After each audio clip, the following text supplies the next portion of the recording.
You found us through fly fishing. You'll stay for our passion and the community. Welcome to the Wet Fly Swing podcast. Yeah, but he doesn't get it. How come fly fishermen don't get it? You only haul with the short power snap.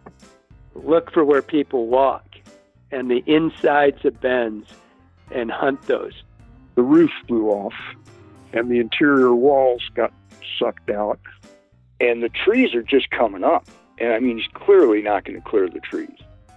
It is not a fly fishing story. It's a story about me trying to understand my brother through fly fishing. Welcome to the Wet Fly Swing Fly Fishing Show, where you discover tips, tricks, and tools from the leading names in fly fishing today. Today on the Wet Fly Swing podcast, we've got Josh Greenberg from Gates Au Sable Lodge. Today, Josh gives us his 3 biggest tips on catching big brown trout on the surface. These are 3 awesome tips that you don't want to miss today. Plus, we discover how to analyze a rise form of a trout, find out which are the big fish, and we also find out why you should fish like you don't have a camera. Josh has a great lodge and fly shop on one of the most famous rivers in the country. We're going to talk about the Hex Hatch. We're going to talk about the Hendricksons, all the hatches throughout the year, plus the best time to fish ants and the months that you might not be thinking about, that might not be on your radar for the Au Sable. Here we go. Josh Greenberg from gateslodge.com. How you doing, Josh? Doing well, Dave. Yeah, thanks for doing this. It's we've been putting this together for a little while, so we're going to talk about another place in Michigan, which there's a lot going on in Michigan. It seems like they're not only trout fishing but everything else. So we're going to talk about the Gates Lodge, the Au Sable River, and let's straight up. That's always for some people a point of pronunciation. So it's Au Sable versus Au Sable, right? Yeah, you're saying it perfect. Okay, Au Sable. So you've got the Au Sable over in New York, but Au Sable is the big river in Michigan and really around the world. I think a lot of people have heard about this river. So we're going to dig deep into that, fishing, what you have there. But before we get there, let's take it back to fly fishing, how you first got into it. What's your first memory? I started fishing at a very young age, and I fish for everything. And to be honest, I still do. I like all kinds of fishing. In fact, I was out spin fishing with my son yesterday because it's so warm out. Oh, nice. We can still get some fishing in. But I started in Ohio, Southern Ohio, and I started fishing farm ponds. And my dad and I would drive all over the place, hunting out farm ponds, asking permission, running in there with the latest in fisherman technique and catching bass. And every farm pond seemed magical when I was 3, 4, 5 years old. But my dad has this special place for fly fishing because when you're in Ohio, especially back then before YouTube and everything brought it closer to you, trout were so exotic. They needed perfectly clear water. We didn't have perfectly clear water. And so my first experiences were in the Smoky Mountains in Tennessee and North Carolina, fishing mountain streams. And I can still remember my first trout on the fly. I was about 5 years old. And from there, my life kind of split. I had my Ohio fishing, which was done with spin gear. And I had our trout fishing, which occurred on summer vacations. Both my parents are retired teachers. So we used to travel by car everywhere. I've been to 49 states by car. Wow. And we had huge summer trips. None of the Greenbergs like to fly. And so the Smokies became out west. And then once I tasted out west, I had to be there every summer. So lots of fishing out west. But it was when I was in my early teens that I first saw the Au Sable. And I thought, that I was a pretty good fly fisher. And I came here and I just couldn't catch a thing. And that was the sort of challenge that I guess I needed. And honestly, I've never left. Once I got humbled here, but in going to the fly shops and talking to people as a kid, they were having success on big fish, and I had to figure it out. And it took longer than I like to admit, but eventually I at least figured out how to catch those fish. Right. That's awesome. And you took it to the extreme level eventually by buying everything, shop, lodge, you got the whole things there. So Ohio it's interesting. I love hearing about this because we were just up in Ohio on kind of the south shore of Lake Erie, chasing steelhead and kind of all of that. But talk about where those farm ponds on where you're at, southern Ohio. What's the nearest city where you lived and all that? So I grew up in Oxford, Ohio, which is by the Indiana border and about an hour from Cincinnati. So we're a college town where I grew up, Miami of Ohio. My dad is a retired professor there, but we're surrounded by cornfields and so they were farm ponds, and each one was different. That's like one of the coolest things about it is just you get to know the ponds individually. And this is the pond where you can see the fish. This is the pond that's always dirty but fishes well, and this one has flathead catfish. It's that kind of thing. So that was the dominant force of my young life in Ohio fishing. Gotcha. Yeah. So Oxford is right on the border, and you're not too far from Cincinnati. So it's probably not too far of a drive. Take you a few hours to drive up to kind of Buffalo, something like that? We're the other side. So yeah. So we're it's pretty close. We're kind of like in the middle, like 2 hours from Columbus and whatnot. My growing up, we called it the armpit of America, but it's not so bad to go back and visit it now. No, Ohio has some good stuff. So what is it on? So Michigan is a different deal. I mean, there's a lot going on up there. It seems like, what is, maybe describe that, the Au Sable. Why, when you first went up there, did you feel like, were you so blown away versus everywhere else you had been? I think it's the mystery. I think it's the element of mystery. The Au Sable's, in and of itself, it's at least two different rivers, even if you're standing in the same spot and you don't move. In the daytime, it's crystal clear for the most part and pretty slow. And it's hard to approach for that reason, but it's full of little trout. We have a great wild trout fishery. We don't stock the vast majority of the river.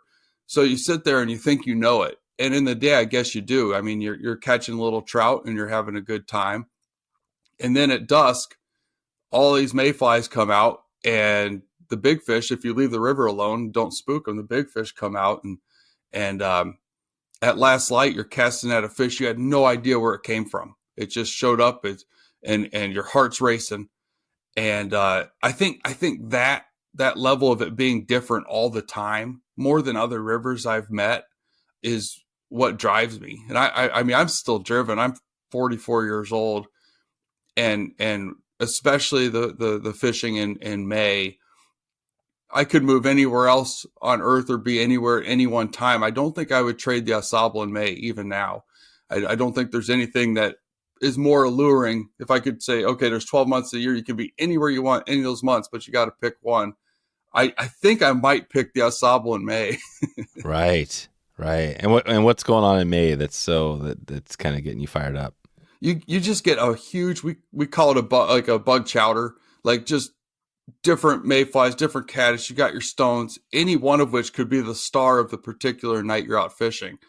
And at dusk, you'll get multiple things happening at once, and you'll have a 30-minute window where these big fish come out and feed, usually at in some kind of flat water, be it a tail out or just a long, slow stretch of river.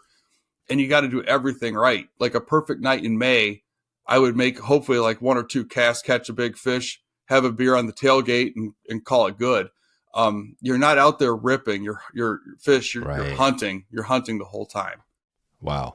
So you're hunting and looking for kind of that one fish that. What are you looking for when you're hunting and trying to find that one fish or that big fish? It's that big, slow, deliberate rise, and the telltale is the wake that they push in front of the rise. So, like a little bow wave, that's what I measure them by. And trust me, I've made mistakes. I once spent like an hour fishing to what turned out to be a 10-inch brook trout. I just couldn't get it out of my mind that it wasn't a big fish acting goofy. It was, still a 10-inch brook trout. I don't know, but it wasn't what was in my head when I was casting at it. Right. That's awesome. So there are a lot of the Au Sable. So one of the things that it has is big fish. That's the thing. And are we talking brown trouts or brown trout as well? Or what are the species there? We have brown brook and rainbow. In May, we're generally targeting big browns. Yeah, big browns. Yeah. Every adventure on the water starts with a single cast. At Jackson Hole Fly Company, that first cast begins with us. From their thoughtfully designed rods and reels to intricate detail of over 1,000 meticulously hand-tied fly patterns, they embed their story of dedication and their commitment to quality in every product they carry. Shop for fly fishing gear where quality meets affordability and exceptional craftsmanship doesn't come with a hefty price tag. Arm yourself with gear that doesn't support your passion but amplifies it. Fly fishing begins here. Shop now at jacksonholeflycompany.com.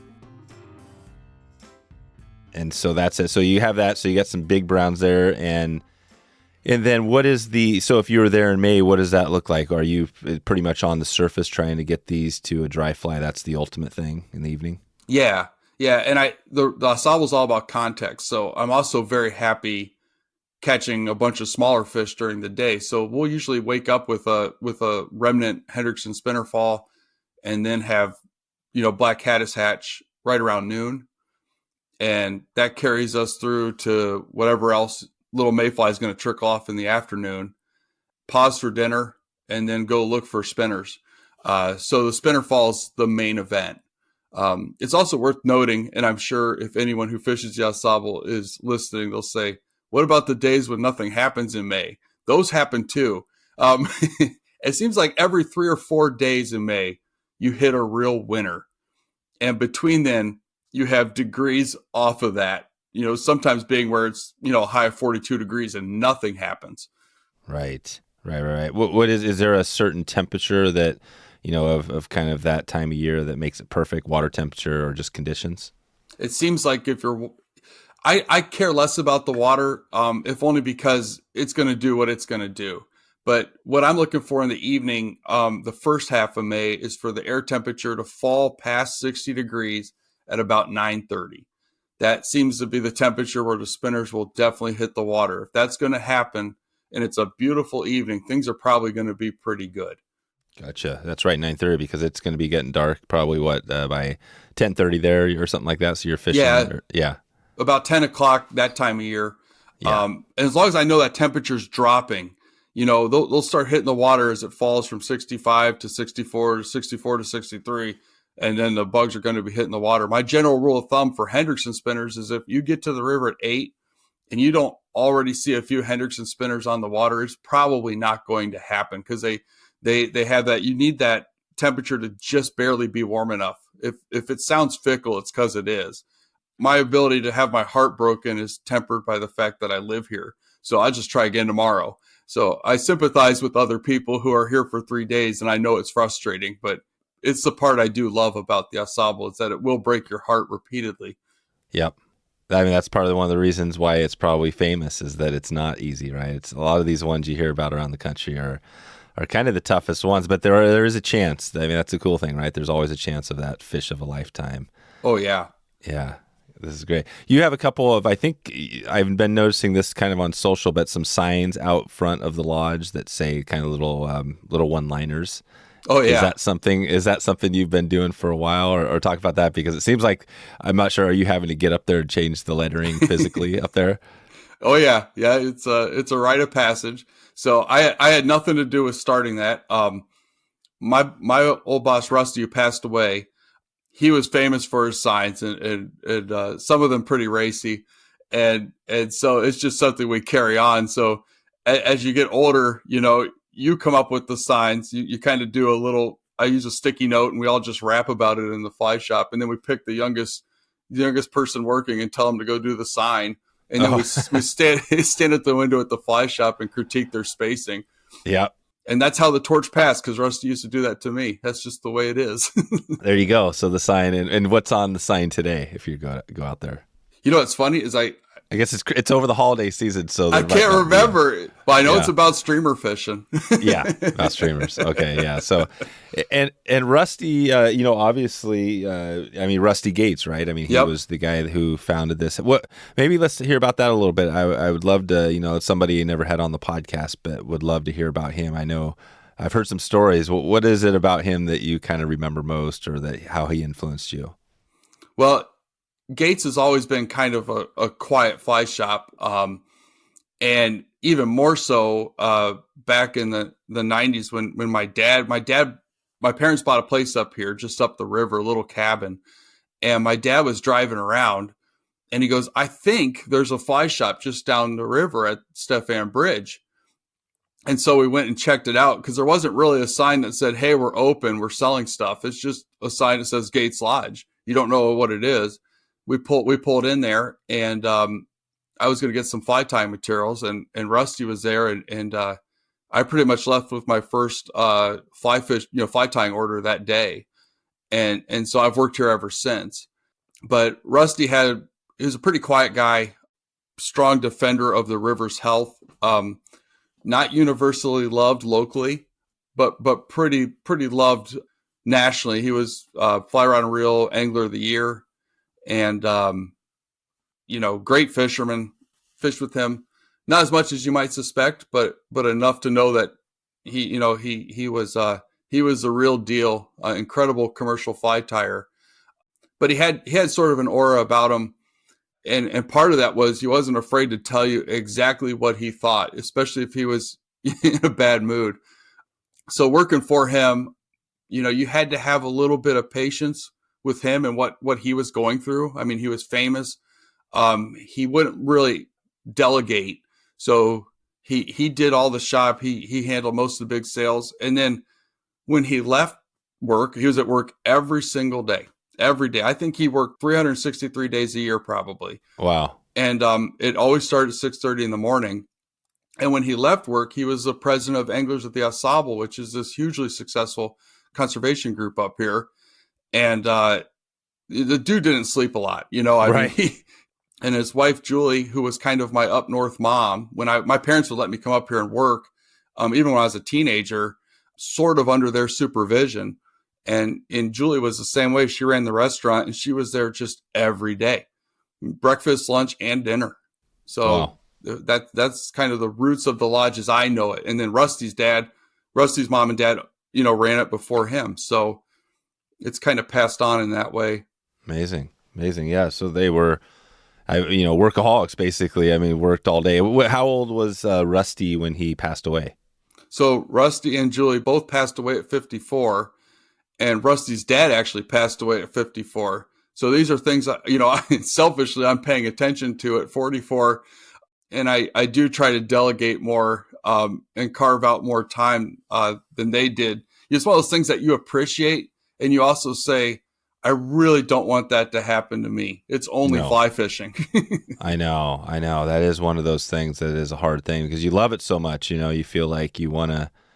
Yeah, it's your thing, but yeah, it makes you wonder like how much does the stress you're not thinking about maybe cause that an early kind of retirement essentially. Yeah, well, our busiest month is June, and June's really famous because we get bigger mayflies and they're more consistent than in May, and the fishing's at night, and so I love fishing that too. I love June. I just don't love it the same way I love May. But what I notice now that I have one of these heart monitors on my watch is just how terrible June is for my health. Like if we were June busy and the fishing was June good for like 6 months, I would be in trouble already. I think really? It's incredible. Like my resting heart rate skyrockets and my sleep quality goes terrible. I mean, because you're fishing, a lot of times you're dry fly fishing until midnight, 1 a.m. during the Hex Hatch. You wake up and it's also your busiest time. And, I'm not yet at the point where I'll sacrifice the fishing for my health. So I do both. I mean, that's what you do. Yeah, you do both. Exactly. You have a busy time. And that is the time. So May, June, like what are the peak? Is that kind of the peak time there? June's the peak. It's almost a perfect high point. It's the longest nights of the year. It's your biggest mayfly. It's your biggest fish. It's by far the most people fishing. And then it's falling action after that. And July is the most underrated month of the year because all you're doing is just stepping back from June. But for whatever reason, July's been written off as not that good, but it's really great.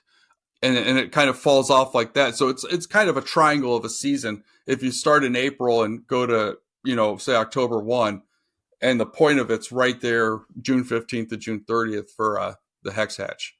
For the Hex Hatch. And the Hex Hatch, again, so that's a famous, I'm not sure if everybody has the Hex Hatch, but that's a basically a giant, the Hexagenia, right? Is that Yeah. the species or Yep. the fly? Yeah. And then it's a night, right? So talk about that. Yeah. Describe that hex hatch. It sounds kind of crazy, but they start hatching after it gets dark. Yeah. So it starts with a spinner fall, typically anywhere from 10:15 to midnight, depending on how hot it is. That's completely temperature related. Okay. And how does that on the spinner fall? Maybe just describe that. We've talked about that a little bit in the past, but maybe describe first like what is a spinner fall, and then talk about how that Hexagenia, what that means in application to catching fish. So typically what the hex does is it hatches out of the muck on the sides of the river, and it goes up into the trees. It molts. It's usually 2 days. Sometimes it's 1 day. Usually it's 2 days. And then it's in its mating form at that point, and it flies up way up into the sky, and the male and the females mate. And a lot of that, unlike other mayflies, which are not able to fly as far, you don't get to see that part. You see the nighthawks swooping around, and you know something's happening up there. Then the egg-laden females descend, and they fly up the river because they have to fly upstream. So they drop their eggs, and the eggs drift back down roughly to where they hatched. Otherwise, there wouldn't be any mayflies left in rivers. They just slowly, oh wow, the entire population would drift down river. That's great. So they know to go upstream and let their at a certain point and then drop it so they get to the same place where they hatched. Right. Wow. So we don't have a slow downstream migration. So the upstream march of the hex is really one of the great events in nature. I mean, you wouldn't have to be a fly fisher, and you can see this like even on the Ohio River, Mississippi River. They just fly. You can hear them. It's definitely a locust type biblical event if it's heavy. They drop on the water, and the eggs fall out, and the males are still kind of flying around looking for mates, and they'll just slowly die along the way. And it's big fish fishing at night, so you're fishing to the sound. And that, just the spinner fall, if it's heavy enough, you can be fishing all night, and hundreds and hundreds of people do. They'll fish almost till dawn. And between all that, while that's happening, the hex are slowly starting to hatch out of the muck on the sides of the river. So you really can have a pretty big, wild, all-night adventure up here if you want that. People start looking really weird around the lodge 2 weeks into that, because we'll have people stay for the whole 2 weeks. Oh, wow. It's a thing. We call it getting shipwrecked. Everyone looks a little shipwrecked. Yep. And then what is the next day? So the morning, I can imagine, it's great because you have the lodge there, you have some good food, but like, should you be getting up early is fishing good early in the morning as well? No, we skip that. We basically, the lodge doesn't get busy. The first 4 or 5 hours, we're just sitting there. And then it slowly starts to get busy with people coming in with their, they're showing us pictures. My phone's dinging all the time that time of year with pictures. People send me pictures of their fish. And we just watch the river wake up, or the river people wake up. And then it's about 7 hours of tire kicking. We've had people do impromptu casting competitions in the yard. 1 year, this was right before COVID. The river's gotten a lot busier in June than it used to be. And we had a bunch of people and boats show up and park in our yard, and they did it was basically a party. I didn't know it was going to happen, but they were tailgating and cooking food, and there might've been 8-10 boats and about, what is that? About 30 people out there. I was like, well, what are they doing? Wow.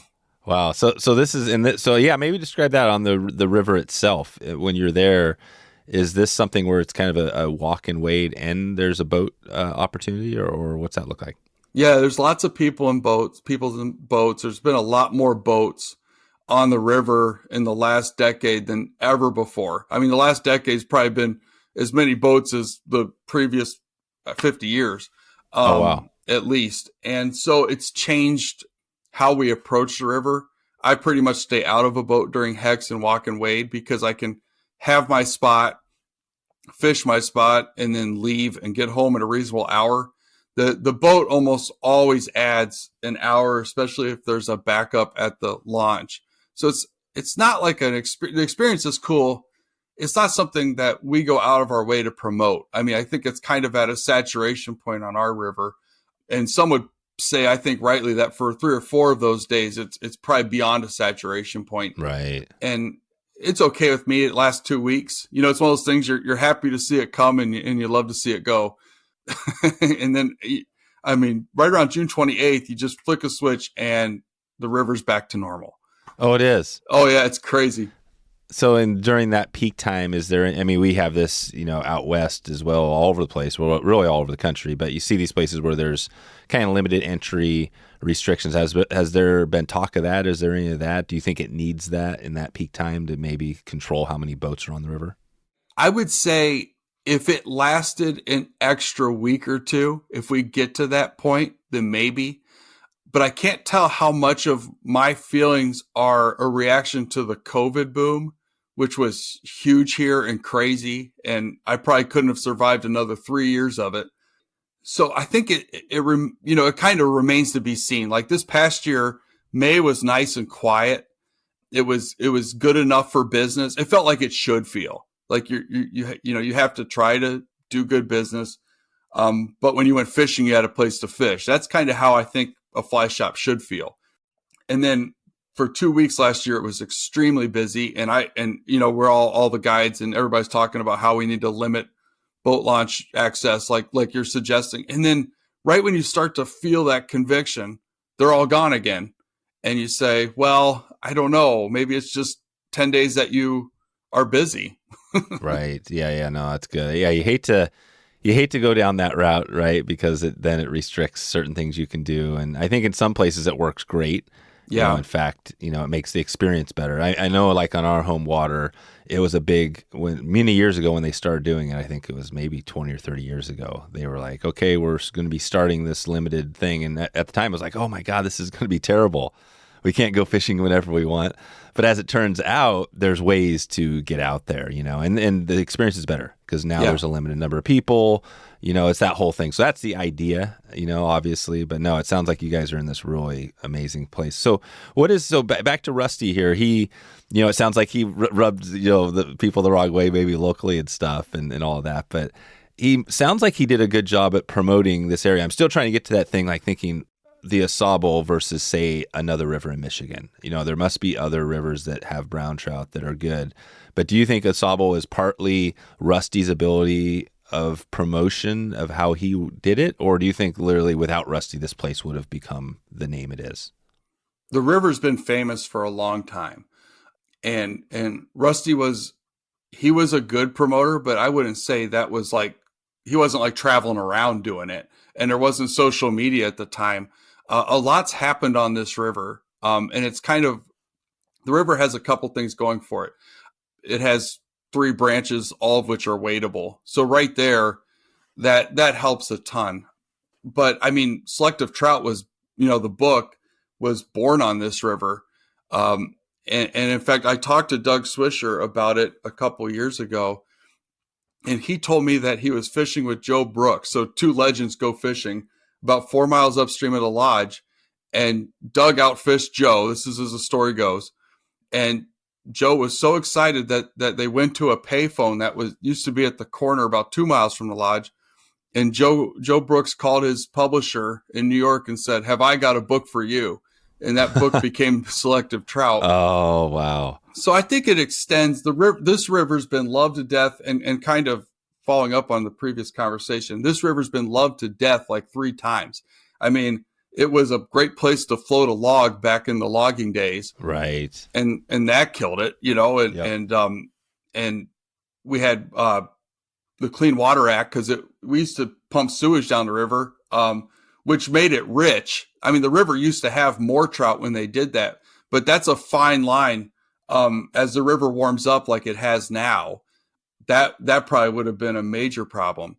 And now we have, traffic again from recreational anglers that we're talking about limiting access to the boat ramp. So I think it's always been busy. I do think there was more to promote when Rusty was coming up because a lot of people hadn't discovered some of the other opportunities here, and that he really did do a good job of turning people towards, catching big fish at night isn't for everyone. Some people really love fishing tricos and letting them know that that's great. We have great trico fishing on the Au Sauble. Come do that. He was really good at that part. And I think that's an important part.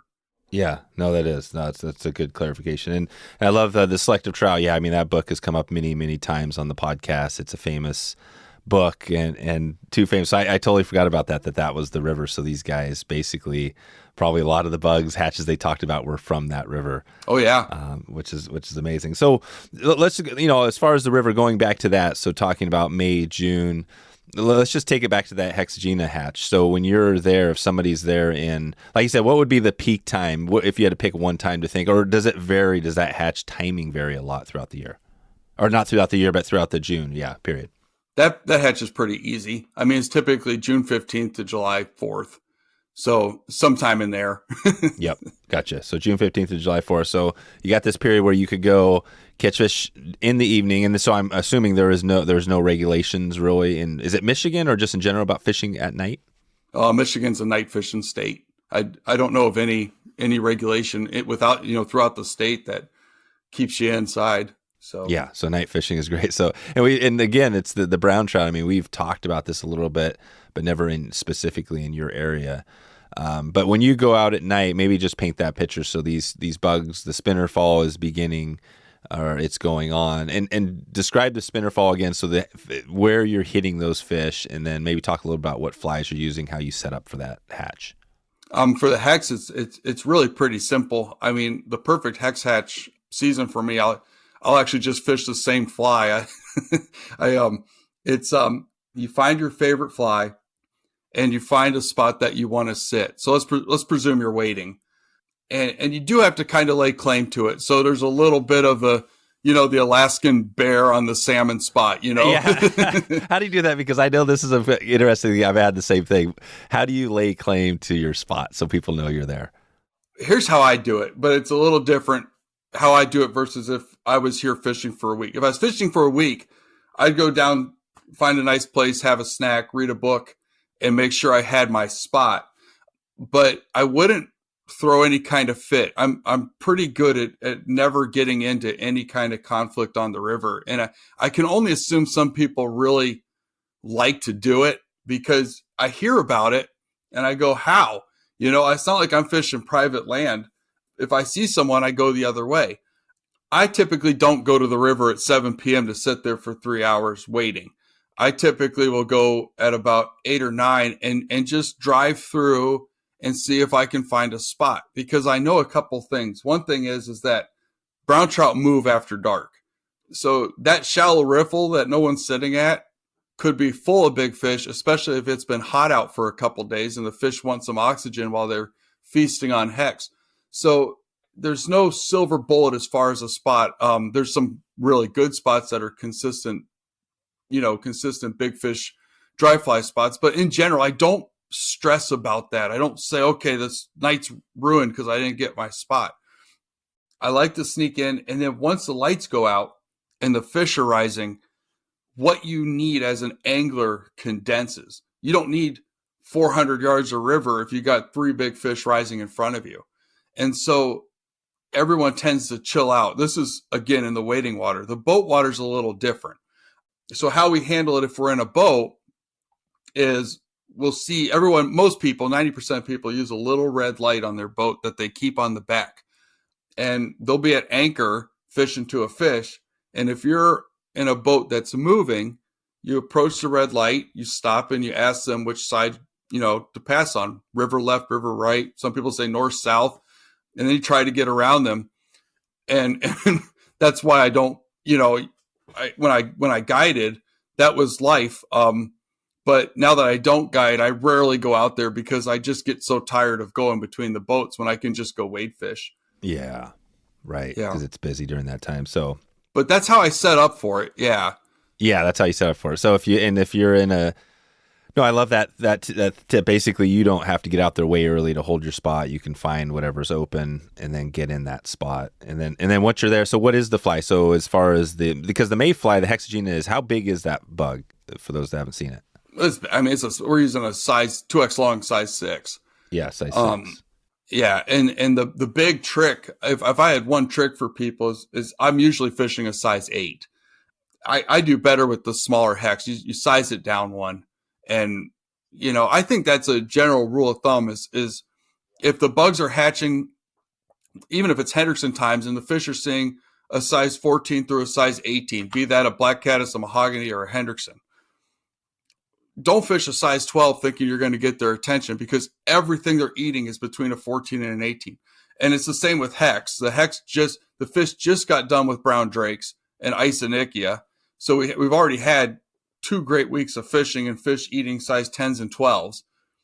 I don't think it pays to go out there and fish a size 2 when the fish they feel comfortable eating a size 6 through a 10. Stay in that size range. Gotcha. So yeah, no, that's a great point. So basically stay down. Don't be afraid to go a little bit smaller than what you think. Oh yeah. That could help you. Okay.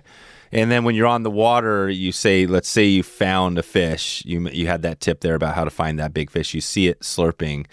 And then how do you present that fly typically? I guess it depends on where you are in the stream, but is this something where if you can cast kind of right above it, that's the spot, or how close are you getting it to that fish?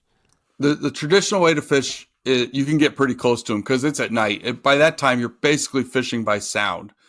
And as much of a challenge as it is for you, it's a similar challenge for the trout. I mean, they're not the same, wary predator they are during the day. They're feeding, and a feeding fish is less spooky than a fish that's kind of feeding. I'll get pretty close, maybe 2 rod lengths away. Typically, you get a little bit upstream of them, and you cast basically just across with a little bit of a reach cast and drift it over them. And you just keep doing that, trying to time the rise.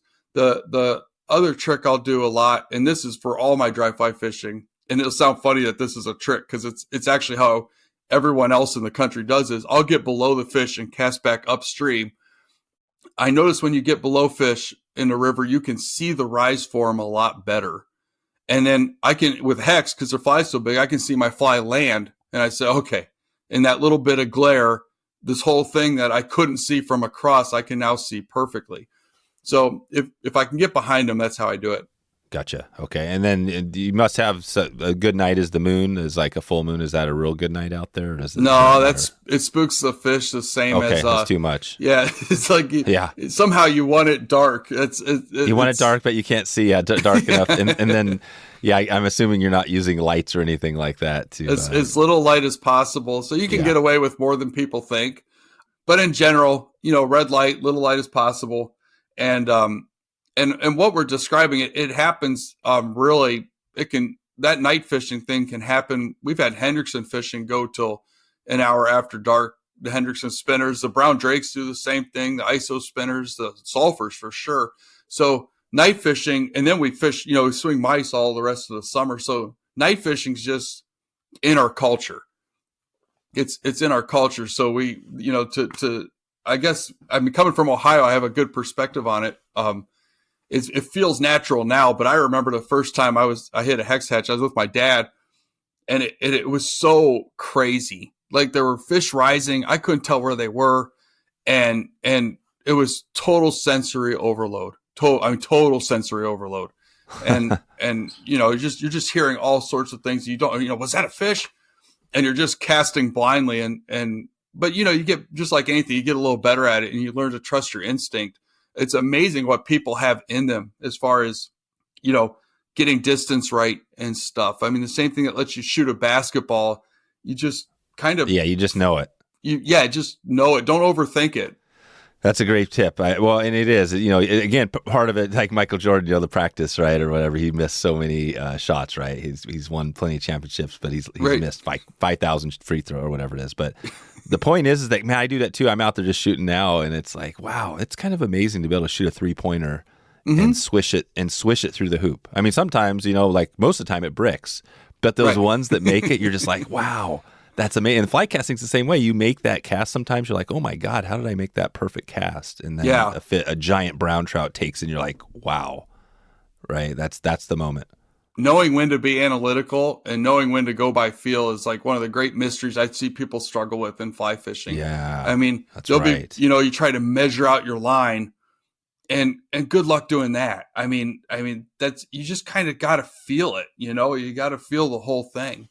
Right. Feel it. That's the Yeah, so there's it's pretty awesome because I think that like goes a long ways for people to realize, yeah, you can't like analyze all this stuff. Some of it's just getting out on the water and observing and checking out what's going on and hanging out, just hanging, right? Yeah. Yep. That's exactly right. A quick break for a word from our sponsor.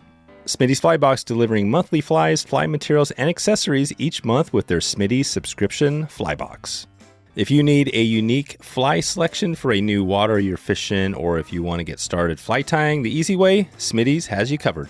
They will find out where you're fishing and supply you with a custom fly assortment. And Smitty's has been producing high-quality flies and materials for over 30 years, and you may not realize it, but Smitty's is connected to Round Rocks, who is the sole supporter to Sportsman's Warehouse and has tied and supplied millions of flies over the years. I was at Sportsman's this week and picked up a couple of dozen flies, some chubby, small, and large dry flies, some terrestrial patterns. The quality was exceptional. That's one of my struggles is the dry flies. So I love looking at these little guys, from small little tiny flies that I can barely see with my eyesight to the big ones. And these are the same people who are delivering and tying these flies to your door with Smitty's Fly Box. It's a great time right now to get stocked up for the season. You can head over to smittysflybox.com right now to take a look at their selection of flies and monthly boxes right now. Let Smitty's take the guesswork out of choosing fly materials and patterns right now. This is also an easy way to support this podcast and a small business who has been producing high-quality flies for many years. Check them out right now. That's Smitty's, SMITTYS, smittysflybox.com. Okay, back to the show. Well, a couple of things. I want to keep on this track a little bit of some of the opportunities because there's so much here. We won't get into it all today, but also on the lodge, I want to hear that story. So, how did that come to? It sounds like you came up there, your parents had this cabin, you're in the community. When did this for you become like you realize, wow, I have a chance to buy this place? Well, it was kind of from tragedy, really. I was guiding on the river. My wife Katie and I, we left the country for 2 years. I was working in the fly shop when we left. As we went through college, when we graduated college, we went overseas, came back in like 2004, and I started guiding right away. And was working for Rusty, and everything was good. You're kind of starting to get into adulthood. We're thinking about kids and all that.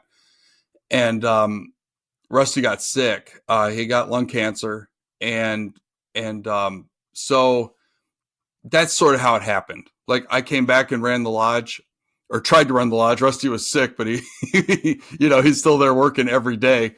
He worked every day. Yeah. And that summer in 2019, we worked together, but he was a very strong person and very realistic. And so he'd started trying to figure out how I could buy the lodge. And so he passed away in 2009. And I ran Julie, his wife, and I ran the lodge in 2010. And that was obviously, these are traumatic events. And Julie and I worked out the rest of the agreement for me to buy the lodge. And it's really, Rusty saw it coming, but it was Julie that worked so hard to make it happen for me. And I'm very grateful. Katie and I are both very grateful for that. And all of a sudden, 2011, we were just go. I mean, if when you have kids, it's the same way. You come home with this baby, and you shut the door and you sit down with this baby and you go, holy crap, God, we got this baby. And that's it's exactly like that with the lodge. What's funny is we also had just had a baby. So right. That all happened at once. Wow. But I love that analogy, the baby in the business, because you always think of that like, oh my God, this business is like your little baby, and it is, right? It can go south and be amazing one minute, and the next minute the thing is screaming at the top of its lungs, and you're like, freaking out and trying to keep things calm, and then the next minute it's great again. You're like, wow, that's a baby in a business. That's exactly right. That's exactly right. And that's what it was. That's what it was like. And when you move into a business that's already busy, there's good parts about that and there's bad parts about it. And obviously the good parts outweigh the bad parts. But the one thing I learned is when you have a successful business, you think you're going to change some things. Growing up working here, I had all these things. I was like, man, why doesn't Rusty do this? Why doesn't Julie do that? Yeah. Well, you'll find out once you have the business. It's not as easy. It's not as easy. And the way they did it was for a reason. But thankfully, we have this incredible river community that Rusty had helped build, but they supported us the whole way. And that river community extends throughout the country, but these weren't people that I didn't know. And they love the lodge. So they kept it going. Even when we struggled for a couple of years, they kept it going. Sure. What is, maybe describe that lodge a little bit, because you have the shop, you've got the river, you've got the guiding.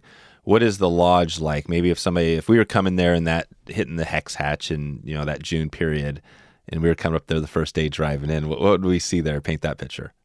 Well, the lodge is tastefully outdated, and I think that's why people like it. It's still a 70s fish camp. Rusty always used to call it fish camp, just so people didn't get their hopes up too high. Sure. It's right.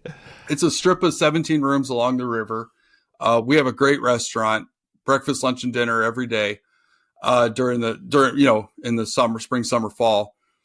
It's attached to a little fly shop that we still try to do it as close to how Rusty did it as possible, while, understanding that times have changed. And, we run 6 guides out of here, and then we have a full-time instructor and a couple part-time guides who fill in if, a guide needs a day off or something like that. So it all works together in the way that I think it started with Rusty's dad. That vision of what it can be, I think is pretty well realized by Rusty and Julie. And we just kind of kept it going, and, did a couple, new things you got to do, like an online store and things like that. But, yeah, but that's it. What is and this is cool, because I think that, it just, like all these places, we have lots of people that listen or just kind of think like, where's the next place I need to go? And many people have heard about this, but I can imagine if we were doing the same thing, a family trip, like your family back in the day. I love that, 49 states. That would be something awesome for us, like just cruise across, kind of the northern part of the country, hit through a few states, and then swing up into Michigan. It is a little bit of a swing because you kind of have to drive yourself up north, right, and come back down, because Michigan's surrounded by water. But it is a pretty amazing spot. And then the fish, you said, so what is like the brown trout, size wise, what is a big brown trout in the Au Sable? Like, what's a trophy? What's a big thing? And then what's like kind of an average brown? So it depends completely on what you want it to be. And I think that's important. I always tell people, pretend that you don't have a camera. What kind of fishing do you enjoy? When I hunt those big fish in May, I would hunt that same experience with whether they were 10 inches or 20 inches. I really would. I love that.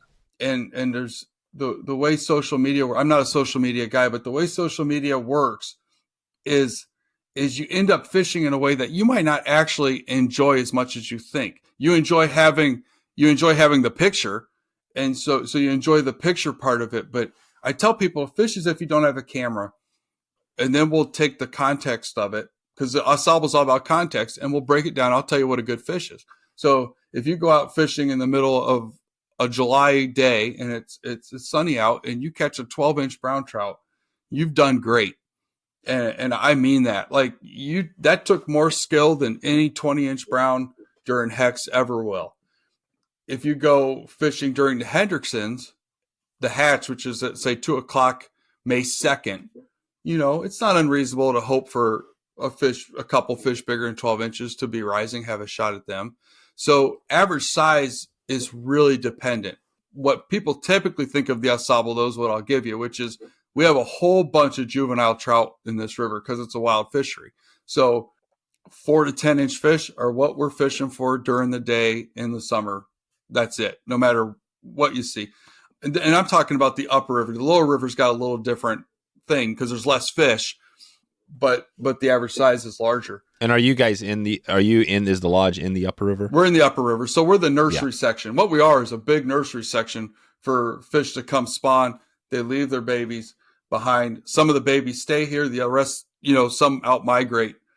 But, just out this river, outside the window, I'm looking at the river right now.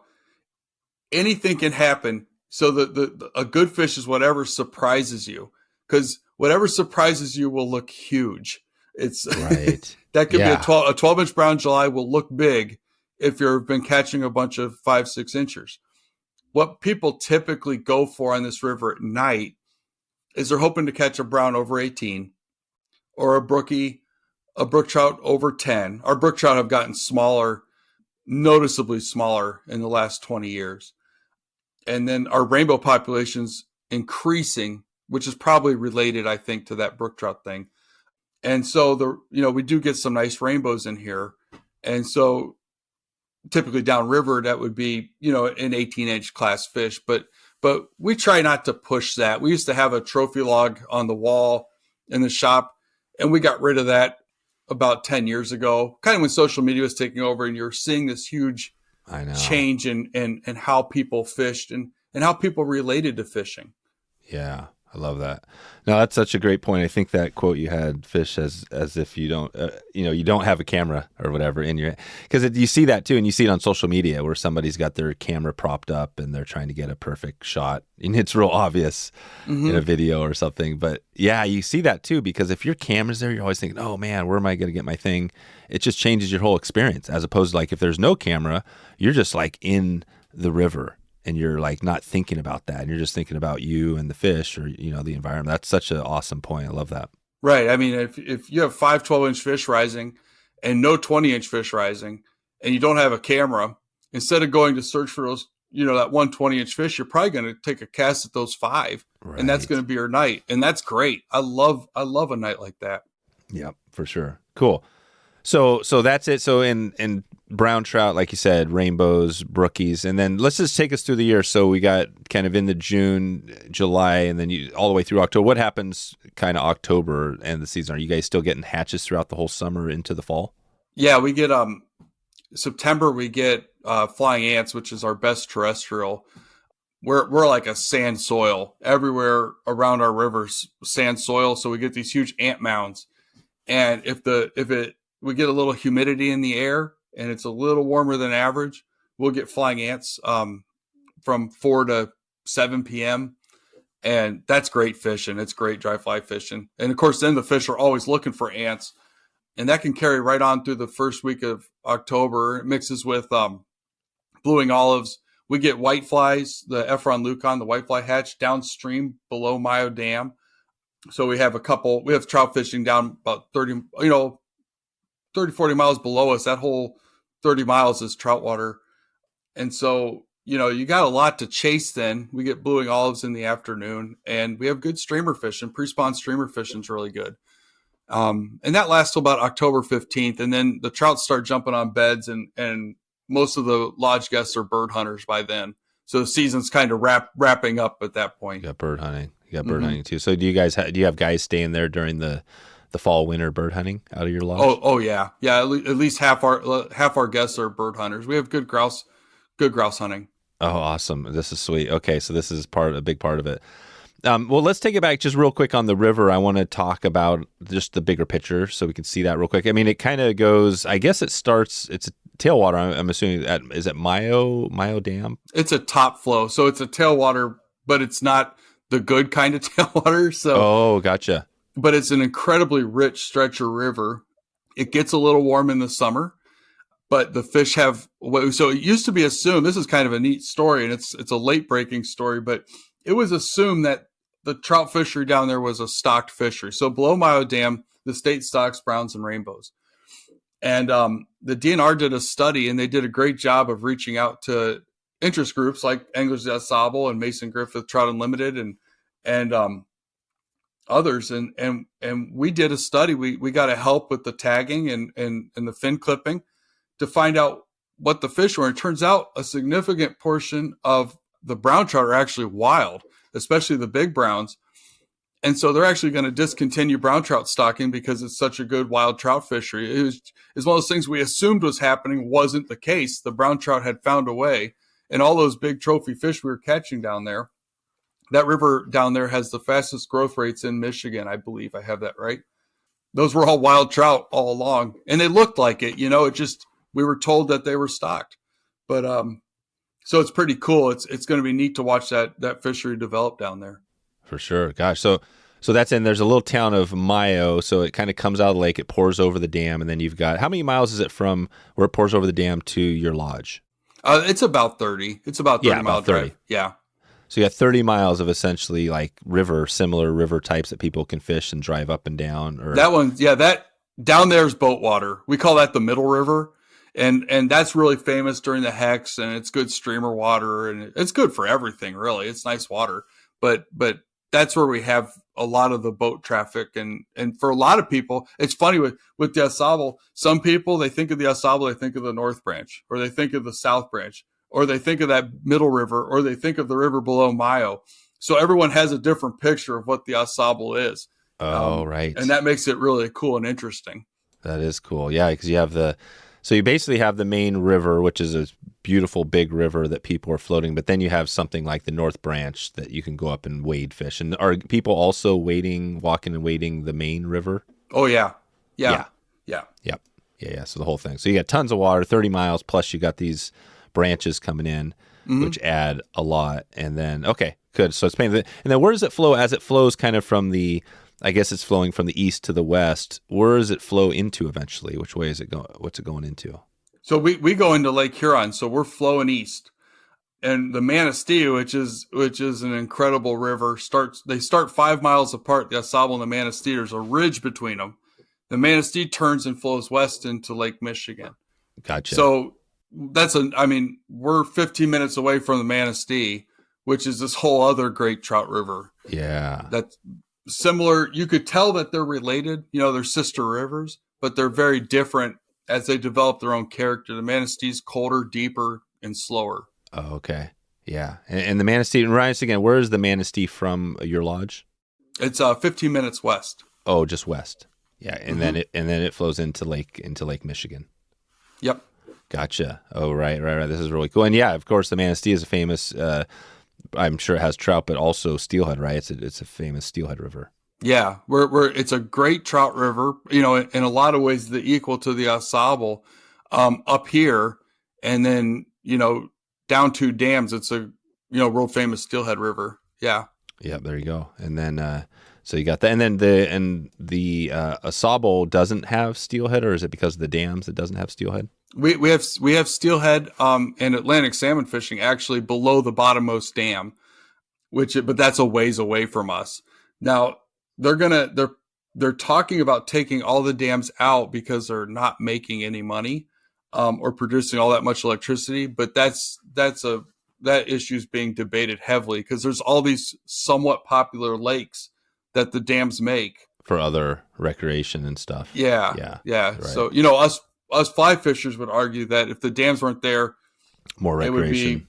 There'd probably be more recreation. But that's not that doesn't affect me, so I haven't lobbied one way or the other. Yeah, your way. I mean, you're from the town of, it looks like it flows in. Is it town? What's the town nearest where the Au Sauble flows into the lake? That's down by Tawas over there. Okay. Yeah. And there's a big, is it Footsite Village? There's like a Foot Dam. Yeah, Foot Dam. Foot is probably the first big dam, hydroelectric dam. So you have that, but that's like mile. That might be like 50, 100 miles away from you. Yeah, it's a ways away. It's a long drive too. I'm in Oscoda. Sorry. Oscoda. Yeah, Oscoda. Yep. Gotcha. Yeah. Okay. And I had Tawas Bay on the mind recently for a fishing adventure, but yeah. Sure. Okay, good. I just wanted to paint that so now we see, that really puts it in perspective again. The Au Sauble, it's not just the Au Sauble. You got the Manistee and really all these Michigan. There's a bunch of Michigan rivers that are great. Oh, I mean, we're 2 hours from the Pierre Marquette. So yeah, and the Pierre Marquette. Yeah. Yeah. So if you did a trip in May, you could hit a few famous rivers, not only the Au Sauble, but they're all fishing probably. I'm guessing there's hatches on the Pierre Marquette and all those similar hatches. Oh yeah, Pierre Marquette's a great trout stream. There you go. Okay. Yeah. Good. Well, anything else before we're going to take it out here in our little rapid fire segment here? But anything else you want to highlight as far as the lodge before we jump into and kind of take this out of here? No, I think that's it. Okay, good. Well, a couple of items, and this is kind of our 3 tips segment that we do to kind of wrap this up. And you've given us a bunch of awesome tips that I want to follow up with. But if you had to say, again, you're back to brown trout on the Au Sauble, somebody's coming there for the first time. What are a couple more tips you would give that person to say, hey, I'm going to have a chance to catch a brown trout? They're sitting there, whether that's the Hex or any of the other hatches. What would you tell them? The first thing to do is stay out of the water. Stay out of the water and look. So a little bit of a plan, but a lot of observing. I'm not calculating a plan. I just want to make sure I don't miss anything. Right. Yep. So stay out of the water's one. Try to make your first cast count. That's definitely 2. And along that same line, if the fish is rising, after you make a nice cast, you get a good drift over it, take a break. There's no need to throw another one. Make sure that fish is still rising. So those are my 3 tips. That's awesome. No, those are such good tips because it just reminds you again, high level, stay out of the water. Like, again, like I always think some of these places, the fish could be like right off the edge of the bank, right? I mean, they might be. Is that the case there? Or are they mixed? Where would you typically find a fish? A big brown is going to be comfortable wherever the feeding is best. So that's, I mean, I've caught a number of fish on the bank I'm standing on because I waited to cast and I go, what was that? I heard a rise. I wasn't even looking that direction. It turns out the fish is on the inside of the bend, just upstream. And, you step in the water and that opportunity is gone. Yeah. God, that's it. So you got that. And then you mentioned, try to make the first cast count. I mean, that's a big one because again, you might only get one cast. Like if you see this fish, you're working, you see it working, it's there. What would be a bad cast you might put on that fish that would scare it? I guess depending on conditions. Too far, miss them short. That's what I always say. Miss them short. If you're 3 feet short, it's like it never happened. Yeah. If you're 2 inches long, then you might have an issue, especially if it's rising alongside a stick or cover. Gotcha. Okay, perfect. And then as far as taking a break, you might make a cast. It doesn't stop and see what happens. Maybe that fish keeps eating or maybe it doesn't. Yeah, get it back to rising. Make sure it's rising comfortably. Yeah, perfect. Awesome. So, and I'm just going to I want to highlight first the conservation group you mentioned before. Who is that? So we put a link out in the show notes, the group there locally. Anglers of the Au Sauble is perfect. Was it www? Yeah, you got it. Yeah, I got AusableAnglers.org. Yeah. Yeah, good. We'll get that in the show notes as well. And then, I mean, you mentioned, patience. I think we were talking about that before, just about, kind of rusty or whoever. But I mean, what is that for you? Is patience a big piece of the fly fishing game when you're out there? It sounds like that's kind of what you're describing with these 3 tips a little bit. Yeah, it's patience. It's patience. It's kind of listening to the right voice inside you, the one that's telling you to, slow down and be a hunter. Fly fishing is hunting. That's the best part about it. At least for me. So you want to be a predator out there. You want to do that more than you want to get into quote like a flow state or some kind of meditation. The meditation is the hunting. Right. It's the pursuit. So that make yourself a hunter. Yes. I love that. No, that's another good reminder. So yeah, the meditation, which is great, being comfortable, but you don't want to be too comfortable that you're not seeing everything that's going on. You're not focused, because when you say hunting, like for those, I mean, I've done a little bit of hunting, and you're fully in a zone. There's no question about it. You don't even hear the gunshot if you're a rifle hunter. Right. That's the real unique thing. What would be when you're fishing that same thing? Is that kind of what it is? Like you're hunting, you're in the zone, you're so focused, you're not hearing anything else except for this one moment, this one trout. Oh, just watching time pass or realizing how much time passed. Like, I'll be fishing for my knees for an hour and a half straight on one difficult fish. And I don't think about anything other than my desire to hook that fish. Yeah. And I have that pretty bad, as people who fish with me will tell you that I'm pretty laid back when it comes to fishing until I'm casting out a big rising trout. And then I'm pretty intense. And I don't remember ever really walking away from a fish, like leaving a fish still rising.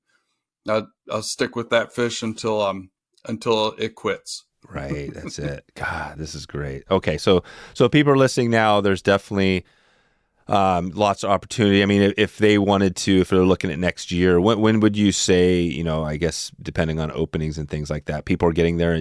April could be a decent time if you want to avoid the crowds, or would you say just try to shoot for May, June? Oh, April's great. April's great. May and June are really booked. They always are. But July's probably, so growing up, because I came here after school, got out, July's the way I met the Au Sauble. And it always amazed me that it's considered underrated. And all these years later, I still think it's so underrated. If I were going to introduce people to this river, especially someone who's newer to fly fishing, come in July. It's like dry fly fishing all day. Oh, there you go. It's great. Okay. Yeah. Yeah. So July is good. So that keeps you a lot of stuff going on. And then by August, it's starting to get a little bit too hot. Is that kind of thing? August is actually a cooler month than July. We struggle more with water temps in July. August is great and underrated as well. I would just say that those same small fish are a little harder to catch in August. There's less bugs hatching, but there's still plenty of opportunity. Okay. Well, what if I was setting, and we're doing some of this around the country, if we were setting up a trip with some, me, or maybe there's a few of the listeners on here, what would you tell us? When would we want to put this trip together with a small group of people? Depending on skill level, I would probably hit, and also depends on how important dry fly fishing is. You can come in mid-April and hit the first of the dry fly fishing and have all the subsurface fishing you could want and a lot less people. So that's a good time to hit it. Me personally, I'm a May 9th through May 18th person. That's the time between my birthday and my anniversary. And I love the challenge of that time of year. That's my favorite. So there's my favorite 10 days right there. There you go. May 9th through May 18th. Okay. Yep. Good. May. So perfect. And then we didn't talk deeply about this, but yeah, you guys have streamers and probably everything else on the river. What is the mousing? Is that something that's pretty spectacular? Is that kind of compared to say the Hex Hatch? Is it pretty exciting, similar excitement? Mousing is long stretches of peace interrupted by explosions. I mean, to me, it's okay. I like mousing. I like taking other people mousing, but it doesn't have that same predatory thing for me. So I do it because it's really fun. It's what I grew up doing. And when I was younger, I did it all the time. I mean, all the time. But to me, it's a lot like streamer fishing on the river. It's very exciting to do. It's a little more of a social event. As one of our guides, Matt, said, the thing about dry fly fishing that's cool is you're discovering something that's already happening. The fish are feeding and you're discovering and hunting that. Oh, right. With streamer fishing, you're making it happen. Yeah. So it's a little bit different mindset, and it's not the part I enjoy. So in spring, I'm usually sight nymphing fish in shallow, which is very challenging and not very fruitful, versus going streamer fishing. If I'm by myself, I'll probably be like sight nymphing. So sight fishing trout with a single nymph on a long leader, because I'm tapping into that like hunting pursuit kind of thing. Yeah. As opposed to like a mouse, is you're not targeting as much as covering water, or you're covering water. The fun part about mouse fishing is going out with friends and talking, or watching your son catch a big trout. It's not something that I find like that I need to take serious anymore. Though keep in mind, for like a decade and a half, I was out almost every night. So you were with mice. Oh yeah, I'm just getting old, mousing, man. Yeah. That's all. Yeah, no, I hear you. Well, we all evolve. That's the cool thing about it. You might go through a phase where you're a full-on mouse addict, and then all of a sudden you're like, wow, this dry fly thing is actually pretty cool too. I think that seems like maybe the Au Sauble, that's one of the things that's really cool about it, is that you can do everything. Is that kind of what it is? I mean, including like probably wet flies or whatever type of fishing. Could you do it all there? Everything you've read about in a magazine, you can kind of do on the Au Sauble. I think that's another reason that it's so famous. And I think that's important. I don't mean to downplay that at all. I mean, you spend all winter reading about different techniques and you want to try them and all this and that. And the Au Sauble has a place that technique will probably work, and a lot of places where it won't, which is part of the learning process. Yep. Perfect. Awesome. Well, this has been awesome, Josh. I think we will probably leave it there. And I know definitely there's lots to dig more into. We'll probably maybe try to get you back on and hear more about this down the line. Maybe we can even get out to your place there. But maybe just give us a heads up. Right now, we're getting ready for 2024. What do you have? Any shout out to anything coming in 2024 that's going to be new, different, or anything you want to give a heads up on? I know you have some books out there as well. I got nothing new on my end. I probably echo a lot of fly fishing people in general by saying I'm really happy that the COVID boom is over. I know, and I'm enjoying rediscovering the river because last year was a lot like what I remember it being like when I fell in love with the river, and it's sobering to see the balance point between needing new anglers, both for business and for protecting the resource. If no one fly fished, we wouldn't have hardly a trout stream left. And I think that's the truth. I think they would have been polluted and overused. So there is a fine line between all this, but I am enjoying the more relaxed pace. And that's what I'm looking forward to in 2024. Perfect. That's awesome. Well said. So we'll send everybody out to gateslodge.com if they have questions or want to connect. And until we meet again, I appreciate all your time today and definitely love hearing the stories and would love to get up to your neck of the woods. So thanks for all your time today. Yeah, thanks for having me. That is a wrap. You can grab all of the show notes at wetflyswing.com. And please follow us on Instagram and share this episode out with someone you love. Please send me an email, dave@wetflyswing.com, if you have any feedback or want us to put together an episode on this podcast for you. Check in anytime. I hope you enjoyed this podcast and would love to meet up with you on the water. We have new fly fishing schools going all year long and all around the country. So if you want to connect, let's do it right now. All right, time to get out of here. I hope you have a great evening. I hope you have a great morning or great afternoon wherever in the world you are. And I appreciate you for stopping by and checking out the show today. We'll talk to you soon. Thanks for listening to the Wet Fly Swing Fly Fishing Show. For notes and links from this episode, visit wetflyswing.com.